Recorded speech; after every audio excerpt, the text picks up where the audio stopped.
অন্যায় কাজ ছাড়তে পারলো না, মানে আল্লাহর মাআসিয়াত ছাড়তে পারলো না, এই যে কাবায়ের ফাওয়াহিশ এগুলো ছাড়তে পারলো না, অশ্লীলতা ছাড়তে পারলো না, মিথ্যা ছাড়তে পারলো না, বেহায়াপনা ছাড়তে পারলো না, তার না খেয়ে থাকায়, পানি না পান করায় আল্লাহর কিচ্ছু যায় আসে না। আর রোজার বিষয় বুঝলাম, রোজা কাকে বলে ভাই?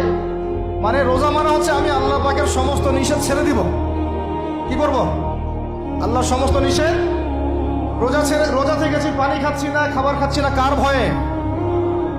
গোসল করার সময় এক ঢোক পানি খেলে কে দেখবে? এই চেতনা তখন কাজ করে, তখন কাজ করে না? চুপ করে এক লোকমা ভাত খেলে কে দেখবে? কেউ দেখবে? আল্লাহ ছাড়া কেউ দেখবে?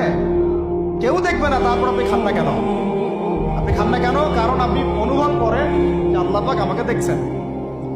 এটাই হলো ইহসান। এটার নাম কি?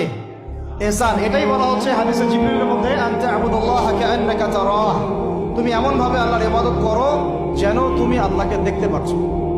ওয়া ইল্লাম তাকুন তারা